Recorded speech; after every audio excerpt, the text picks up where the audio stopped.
Is Ninja Gaiden Sigma 2 worth our time? We're about to find out. Welcome everyone to episode 198 of 1 Hour, 1 Decision, 1H1D. I am Chris. And I am Tom.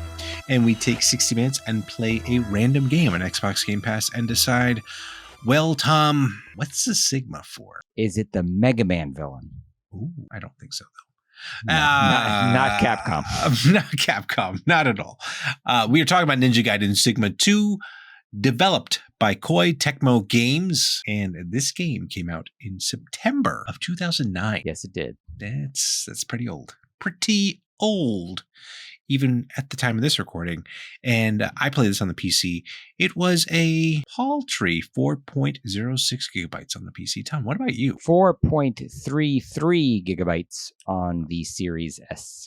Oh, okay. Not too bad. Not too bad at all. But what kind of game is this? Well, I have that it is a third-person action game.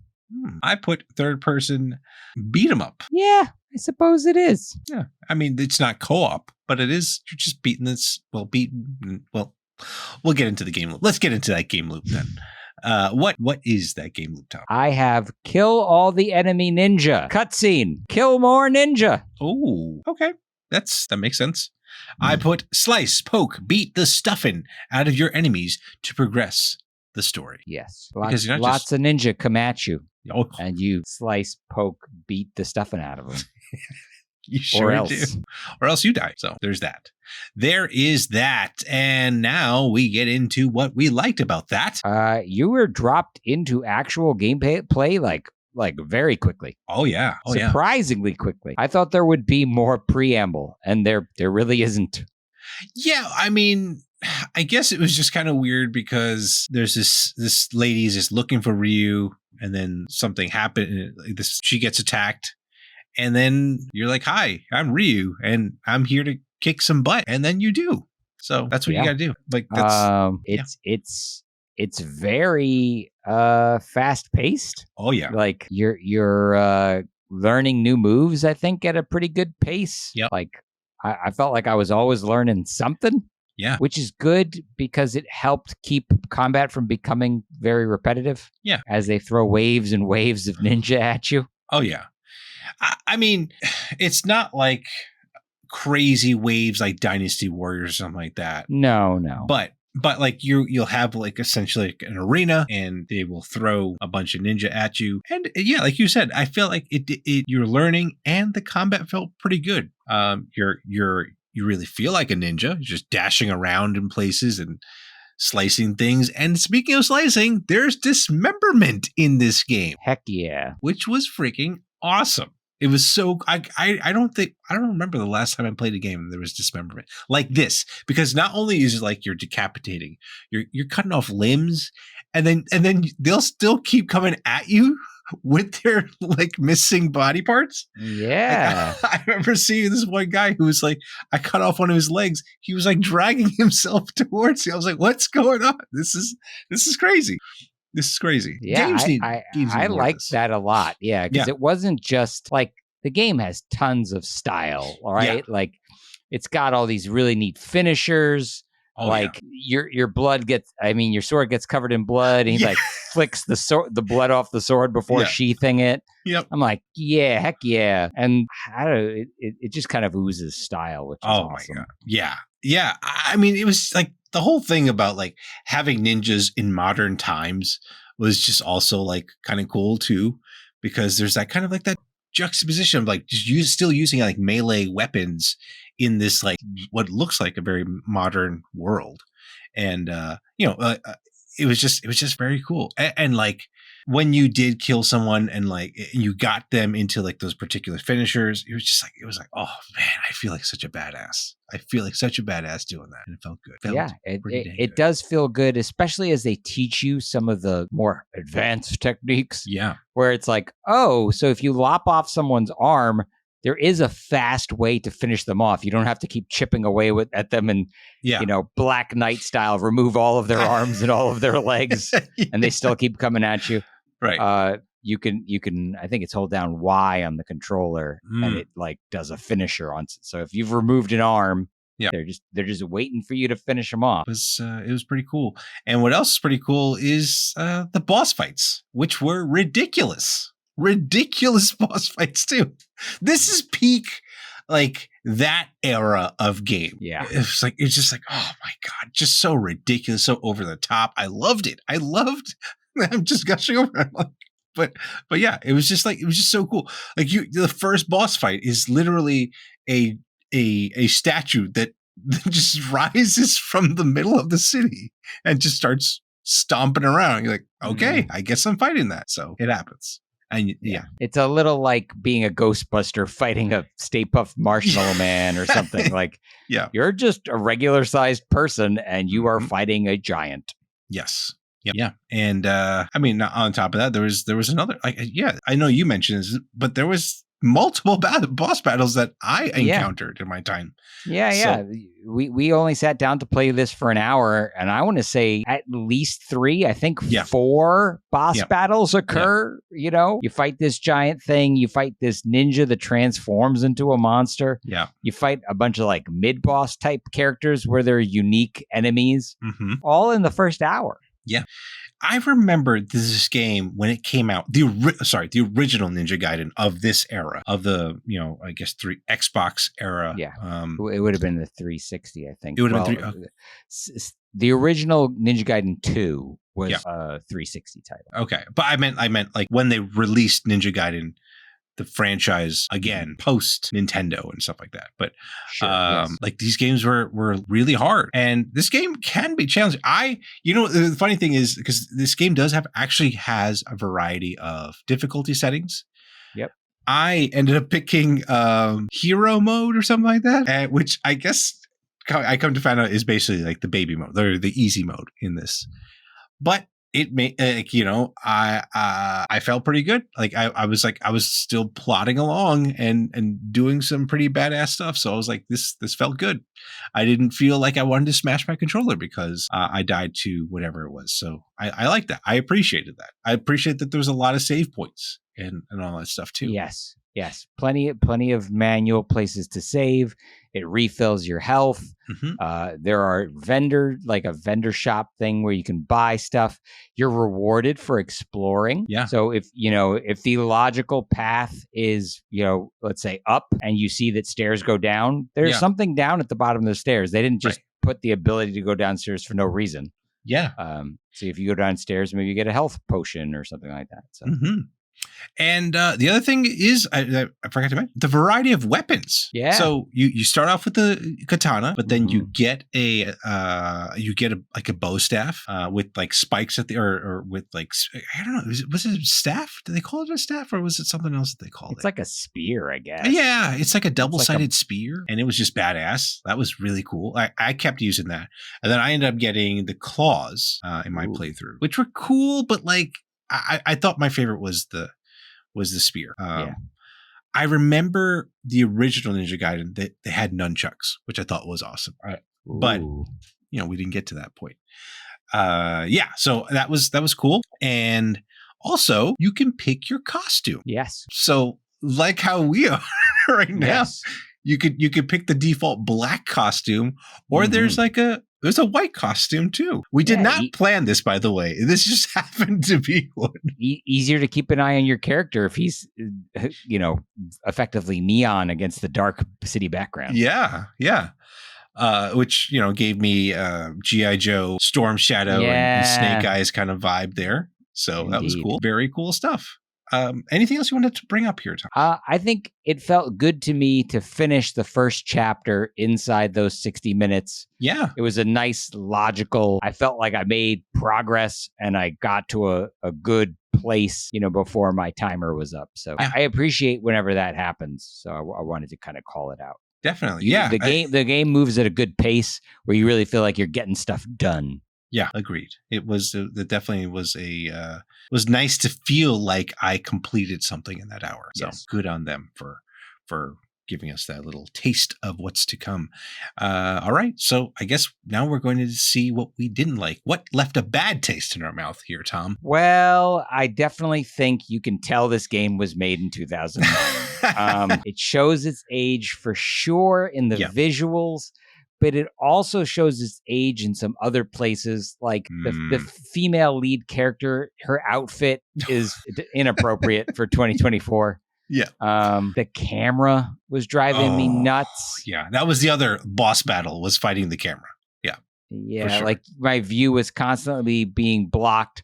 Like that you have a button to recenter the camera proves that you don't have a good camera system. Right. I mean, I guess you got to give them credit for what it was back then. Yeah. I don't know. Yes. I mean, we're talking about something that's a decade and a half old. Like, you can't give them too much grief. Yeah. But there's a reason why when you play a beat 'em up game, it's from a fixed perspective. Right. Like you need to be able to see the 4 guys that are surrounding you so that you know where the attack is coming from. And this game does not do that. No, it was constantly fighting, especially when you're dealing with the guys with the arrows. They'll just like start to just nail you from off screen. You're like, where the heck is this guy coming from? So that was annoying. That was definitely annoying. You're talking about the plot. You talked about the girl, the CIA. She was a CIA agent. What CIA agent is wearing that outfit? Let's talk about. She must have been deep undercover as a woman of the night or something. Yeah, that's what it seemed like.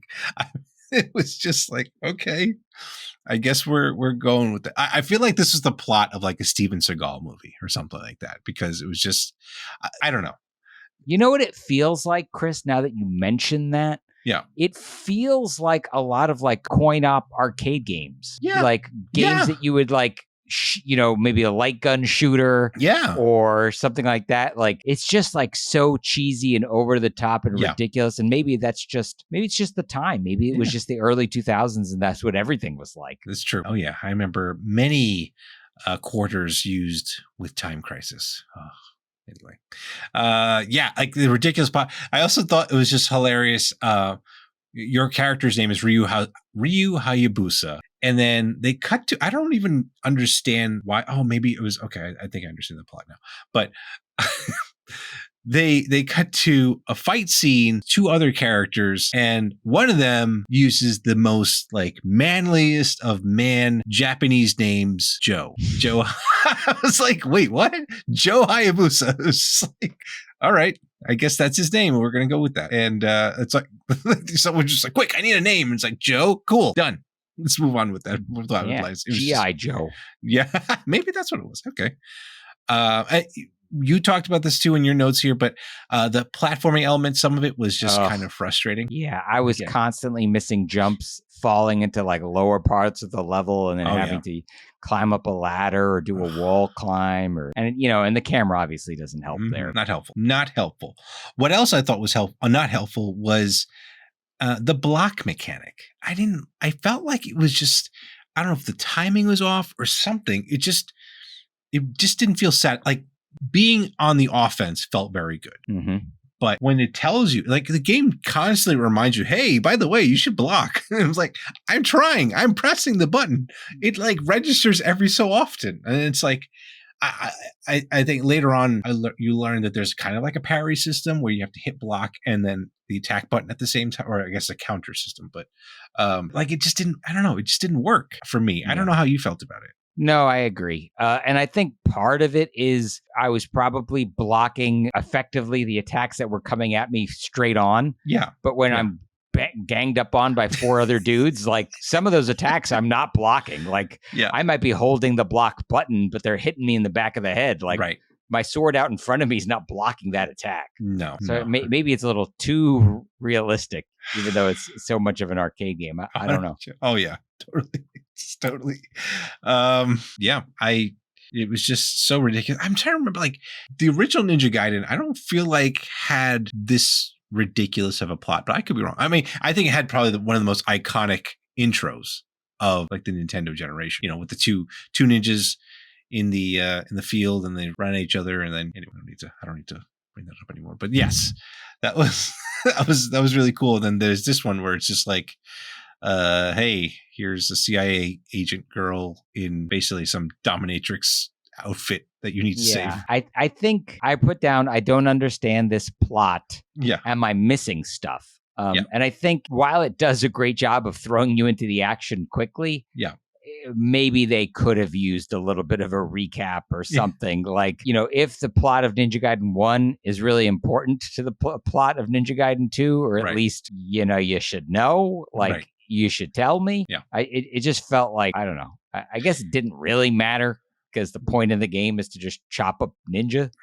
But I did feel like I have no idea what's going on. I was just thinking about the fact that you can dismember these ninjas, but like the bosses, you don't really dismember them. Yeah, I guess it's, by design, right? I know, but it's still like, I feel like if they have that element, why not put it into the bosses too? That'd be kind of cool.